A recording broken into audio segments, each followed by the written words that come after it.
किसान और दो बैल की कहानी। एक समय की बात है, एक गांव में एक किसान रहता था। उसके पास दो मजबूत और मेहनती बैल थे। दोनों बैल किसान के खेती के काम में उसकी बहुत मदद करते थे। किसान उन दोनों बैलों को बहुत प्यार करता था और वे भी किसान के साथ काम करते हुए बहुत खुश रहते थे। किसान के पास एक खेत था जो काफी बड़ा था। वह अपने दोनों बैलों की मदद से हर साल खेत की अच्छी तरह जुताई करता और अच्छी फसल उगाता था।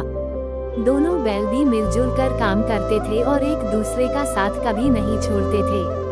एक दिन किसान बीमार पड़ गया और खेत में काम करने की स्थिति में नहीं रहा।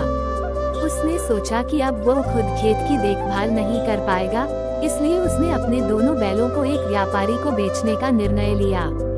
व्यापारी ने दोनों बैलों को खरीद लिया और उन्हें अपने घर ले गया।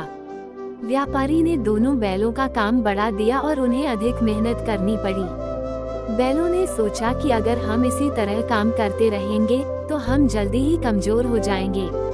उन्होंने सोचा कि अगर हम अलग हो जाएं, तो शायद हमें थोड़ा आराम मिल सकेगा। इस सोच के साथ दोनों बैल अलग हो गए। एक बैल ने सोचा कि वो पहाड़ी की ओर चला जाएगा और दूसरा बैल नदी के किनारे चला गया। लेकिन अब वे अकेले हो गए थे और उन पर मेहनत का बोझ और भी बढ़ गया। पहाड़ी की ओर जाने वाले बैल को खाने के लिए कुछ नहीं मिला और वो बहुत कमजोर हो गया।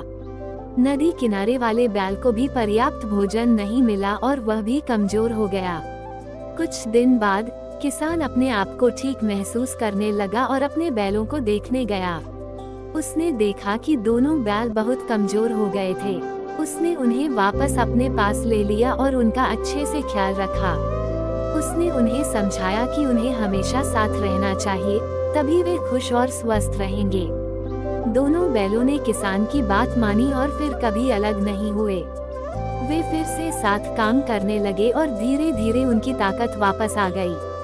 किसान भी बहुत खुश हुआ और उसने देखा कि जब तक बैल साथ थे, उनका काम भी अच्छा चलता था और वे भी स्वस्थ रहते थे। कहानी से सीख, साथी और एकता में बल होता है। जब हम मिलजुल कर काम करते हैं, तो हम किसी भी कठिनाई का सामना कर सकते हैं। अलगाव और एकता की कमी हमें कमजोर बना देती है।